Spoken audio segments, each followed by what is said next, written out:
ایک مرتبہ آل نبی اور اولاد علی کے لیے باواز بلند درود پاک پڑھیں۔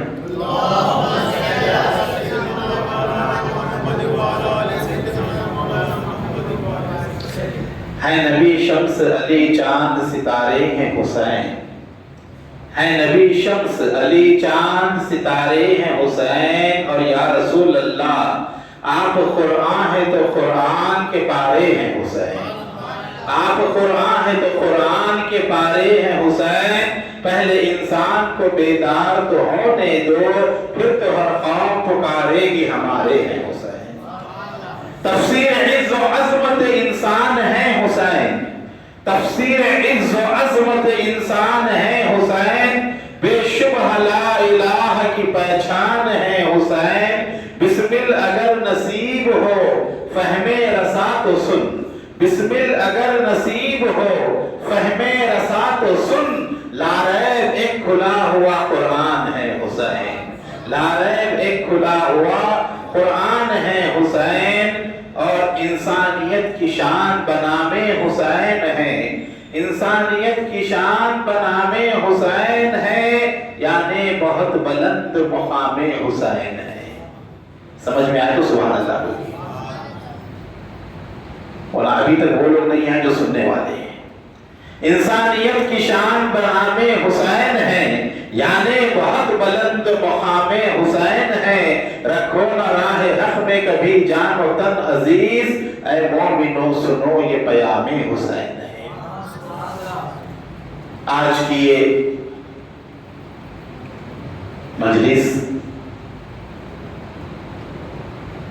شہید اور شہادت کے متعلق، عمومی طور پہ آپ واقعات سن رہے ہیں، اہل بیت کے فضائل بھی سن رہے ہیں، اور ہمارے شعیب چشتی سے آپ امام حسین کی سیرت بھی سن رہے ہیں، تو اس لحاظ سے میں نے عنوانات کو تبدیل کر دیا ہے، صرف سوانح عمری بیان کرنے کے بجائے اس کے متعلقہ جو امور ہیں انشاءاللہ تعالی واقعہ کربلا سے منسلک جو چیزیں ہیں اس کی اہمیت کیا ہے، اس کی عظمت کیا ہے، اور پھر امام عالی مقام کی جو شہادت ہے اس شہادت کی انفرادیت کیا ہے، اور کس وجہ سے امام کی شہادت کو سب سے علیحدہ مقام حاصل ہے، اس کے متعلق ہم جو ہے گفتگو کریں گے۔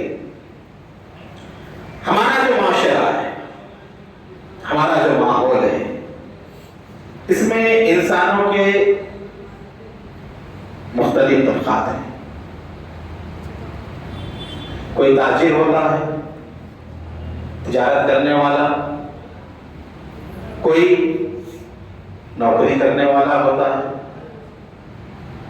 اور کوئی سیاسی لیڈر ہوتا ہے، رہنما ہوتا ہے، کوئی کونسلر ہوتا ہے، کوئی ایم ایل اے ہوتا ہے، کوئی ایم پی ہوتا ہے، کوئی صدر جمہوریہ ہوتا ہے۔ یہ مختلف انسانوں کے علیحدہ علیحدہ عہدے اور درجے ہوتے ہیں دنیاوی اعتبار سے۔ اس سے ہر طرح قسم ہوتی ہے، کوئی دھوکے باز ہوتا ہے، بدماش ہوتا ہے، وعدہ خلافی کرنے والا ہوتا ہے، لوگوں کو ستانے والا ہوتا ہے، کمینہ پر کسی کے اندر ہوتا ہے، مکر و فریب، دھوکہ دہی، یہ صفتیں کسی کے اندر ہوتی ہیں، اور بعض تو ایسے رذیل ہوتے ہیں، ایسے آخری درجے کے بدماش ہوتے ہیں کہ ان کے ماں باپ خود ان سے بیزار ہوتے ہیں، گھر والے بیزار ہوتے ہیں، اور بڑا بدماش رہا تو محلے والے بیزار ہوتے ہیں، اور زیادہ شریف رہا تو ریاست والے بیزار ہوتے ہیں، اور آخری قسم کا رہا پورے ملک والے بیزار ہوتے ہیں۔ تو یہ مختلف حصے، اچھائی میں بھی مختلف درجے ہیں اور برائی میں بھی مختلف درجے ہیں۔ اسی طرح اسلامی اعتبار سے انسانوں کی دو قسمیں، ایک ہے قسم مومن و مسلمان، اور دوسری ہے کافر۔ یہ دو قسمیں ہیں۔ یا انسان مومن ہوگا، مسلمان ہوگا، یا کافر ہوگا. حضور کے دور میں منافق ہوا کرتے تھے، اس کے بعد اب منافق کا وجود نہیں ہے. منافق کوئی بیچ کا درجہ نہیں، یا ہے تو مومن ہے یا تو کافر ہے، بیچ میں نہیں. تو مومن ہوگا یا منافق؟ کافر. اب کافروں میں وہ بھی بدترین درجے، پورے کافر برابر نہیں ہے. سب سے زیادہ بدترین درجہ کافروں کا مرتد. کیا ہے؟ یعنی اسلام سے پھرنے والا، ارتداد کرنے والا، اسلام چھوڑ کر دوسرے مذہب کو، دین کو اختیار کرنے والا، وہ سب سے بدترین مانا جاتا ہے، جو نچلے درجے میں رہے گا جہنم میں. مرتد. یہاں تک کہ اسلامی قانون ہو تو اس کو زندہ رہنے کی بھی اجازت ختم کر، اسلامی قانون کے لحاظ سے. اسی طرح ایمان والے ہیں. ایک قسم تو یہ ہوگی کافروں انسانوں میں، اور دوسری قسم ایمان والے، مومن، کلمہ پڑھنے والے. اب اس میں مختلف درجے ہیں، اور سب سے بڑا بلند والا جو درجہ ہے پورے ایمان والوں میں، وہ حضور پاک صلی اللہ علیہ وسلم. اتنا بلند ہے کہ شعور عام کیا پہنچے تمہاری جلوہ گاہوں تک. سوچ فکر عام لوگوں کی، شعور عام کیا پہنچے تمہاری جلوہ گاہوں تک، شعور انبیاء کی حدوں سے ماورا تم ہو. شعور انبیاء کی حدوں سے ماورا تم ہو. اللہ کا حبیب ہے، کم پایا نہیں ہے. اللہ کا حبیب ہے، کم پایا نہیں ہے. وہاں جسم نہیں ہے تو یہاں سایہ نہیں ہے.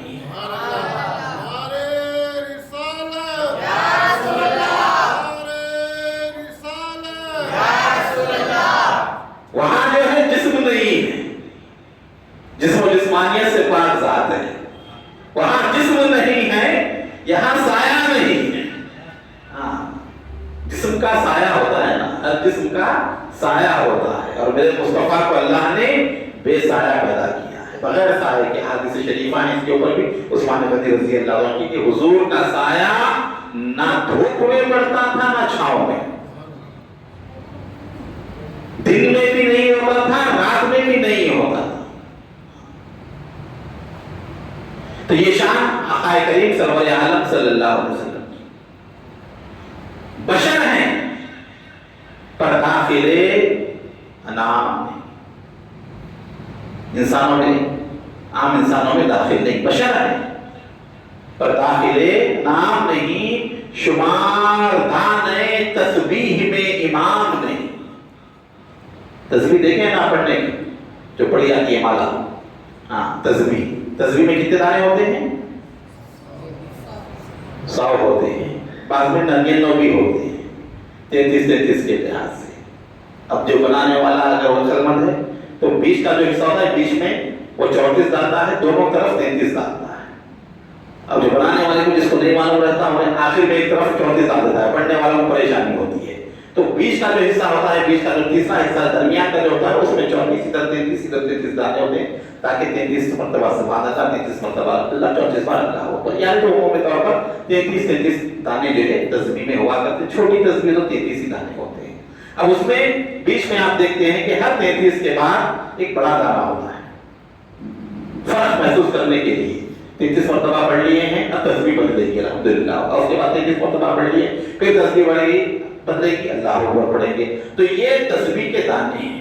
آپ کیا پڑھتے ہیں؟ دانے پڑھتے ہیں. سبحان اللہ، الحمدللہ، اللہ اکبر جو تسبیح پڑھی جاتی ہے کیا پڑھتے ہیں؟ دانوں پر پڑھتے ہیں. اور اس میں امام جو ہوتا ہے وہ بڑا ہوتا ہے، جہاں سے تسبیح شروع ہوتی ہے. تسبیح وہیں پر شروع ہوتی ہے اور اسی پر زندگی بھر آپ تسبیح پڑھتے ہیں. تو دانوں کو پڑھتے ہیں، امام کو نہیں پڑھتے، ہے نا؟ امام پڑھنے میں نہیں آتا ہے، تسبیح میں، مگر پڑھنے میں نہیں آئے گا، پڑھنے میں شمار نہیں ہوگا، دانوں میں شمار نہیں ہوگا. تو شاعر کہتا ہے کہ بشر ہے پر داخل انعام نہیں. شمار دان